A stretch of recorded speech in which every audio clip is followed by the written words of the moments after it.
Guys कैसे हैं। आज हम शब्द विचार में टॉपिक पढ़ रहे हैं प्रयोग के आधार पर शब्द भेद। प्रयोग के आधार पर शब्द भेद। प्रयोग के आधार पर शब्द के दो भेद होते हैं। इससे पहले हम पढ़ चुके हैं शब्द विचार में उत्पत्ति के आधार पर शब्द के चार भेद होते हैं। तत्सम शब्द, तद्भव शब्द, देशज शब्द और विदेशी शब्द। उत्पत्ति के आधार पर हम पढ़ चुके हैं तत्सम, तद्भव, देशज और विदेशी शब्द। इसके बाद हम पढ़ चुके हैं प्रयोग रचना के आधार पर शब्द भेद, रूढ़ शब्द, यौगिक शब्द और योग रूढ़ शब्द। अब हम विस्तार से बात करेंगे प्रयोग के आधार पर शब्द भेद। प्रयोग के आधार पर शब्द के दो भेद होते हैं, विकारी शब्द और अविकारी शब्द। बात करते हैं विकारी शब्द। वे शब्द जो लिंग, वचन, काल और क्रिया के अनुरूप बदलते हैं। बदलने वाले शब्द विकारी शब्द कहलाते हैं। जैसे हम बात करते हैं संज्ञा।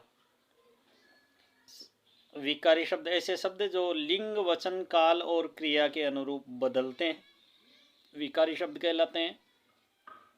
विकारी शब्द चार है, संज्ञा, सर्वनाम, विशेषण और क्रिया।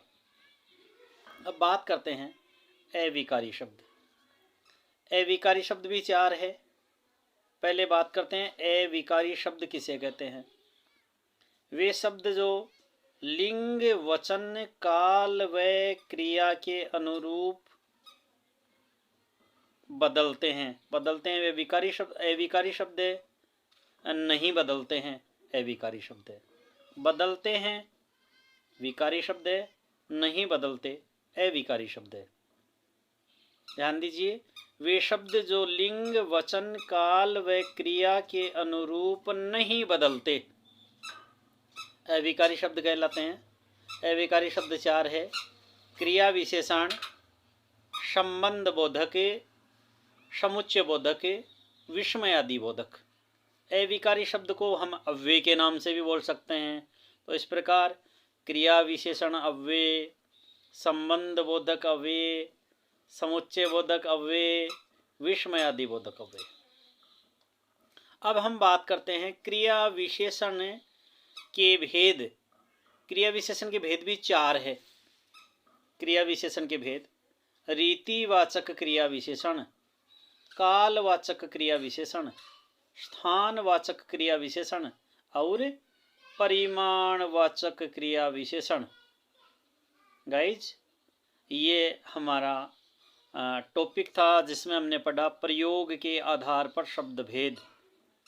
ये विभिन्न प्रतियोगी परीक्षाओं में पूछे जाने वाले प्रश्नों में से एक है।